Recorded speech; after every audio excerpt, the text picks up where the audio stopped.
बगुला भगत की कहानी। दूरस्थ वन में स्थित एक जलाशय में मछलियां, केकड़े, मेढक और नाना प्रकार के जीव जंतु रहा करते थे। तालाब के किनारे एक बूढ़ा बगुला भी रहा करता था। बूढ़ा बगुला भोजन के लिए तालाब की मछलियों पर निर्भर था। वह दिन भर तालाब किनारे घात लगाए बैठा रहता। जैसे ही कोई मछली नजर आती, उसे लपक कर पकड़ लेता और अपने पेट की ज्वाला शांत कर लेता था।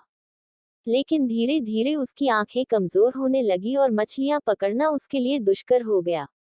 अब वह दिन रात एक टांग पर खड़ा होकर सोचता रहता कि ऐसी हालत में कैसे भोजन की व्यवस्था की जाए।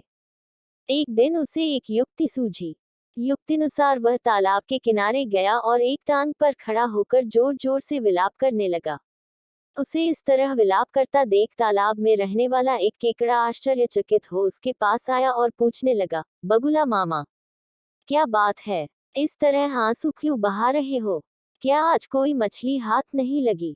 बगुला बोला, बेटा, कैसी बात कर रहे हो? अब मैंने वैराग्य का जीवन अपना लिया है और मछलियों तथा अन्य जीवों का शिकार छोड़ दिया है। वैसे भी इस जलाशय के समीप रहते मुझे वर्षों हो गए हैं। यहाँ रहने वाले जलचरों के प्रति मन में प्रेम और अपनत्व का भाव जाग चुका है। इसलिए मैं उनके प्राण नहीं हर सकता।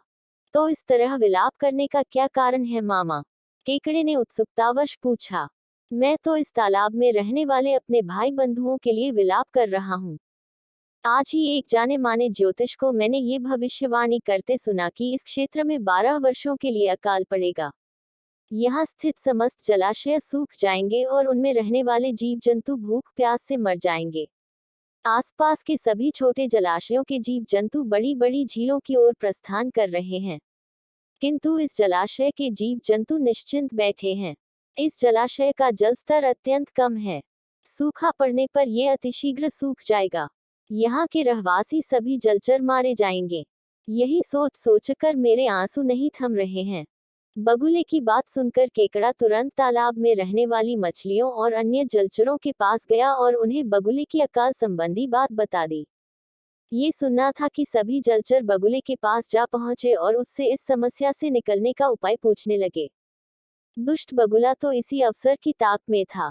वह बोला, बंधुओं, चिंता की कोई बात नहीं है। यहाँ से कुछ ही दूरी पर जल से लबालब एक बड़ी झील अवस्थित है। वहाँ का जल अगले 50 वर्षों तक नहीं सूखेगा। मैं तुम्हें अपनी पीठ पर लादकर उस झील में छोड़ आऊंगा।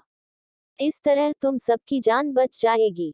बगुले की बात सुनकर सभी जलचरों में पहले जाने की होड़ लग गई और वे बगुले से अनुनय करने लग गए, बगुला मामा, हमें वहां पहले पहुंचा दो। ये देख बगुले की बाछें खिल गई। उसने सबको शांत किया और बोला, बंधुओं, मैं तुम सबको एक एक कर अपनी पीठ पर लादकर उस झील तक ले जाऊंगा।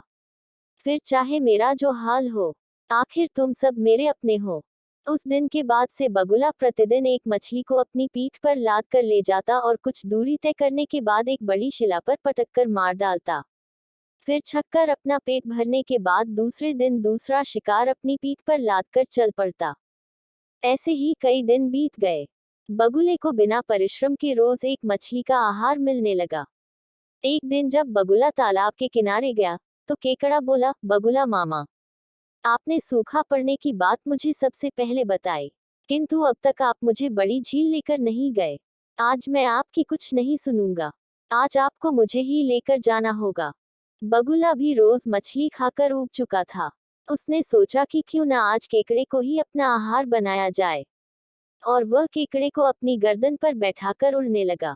कुछ दूर जाने के बाद केकड़े ने देखा कि एक बड़ी शिला के पास मछलियों की हड्डियों का अंबार लगा हुआ है।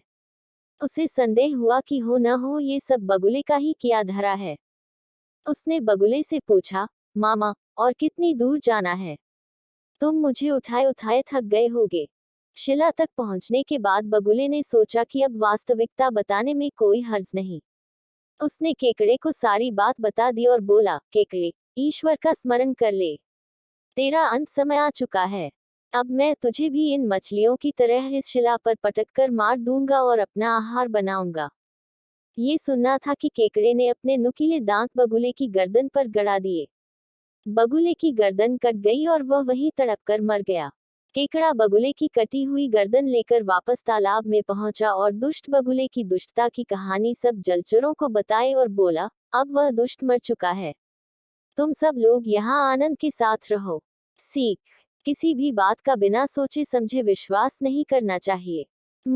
अगर यह कहानी आपको पसंद आई हो तो प्लीज़ मेरे चैनल को लाइक, सब्सक्राइब और शेयर करें। धन्यवाद।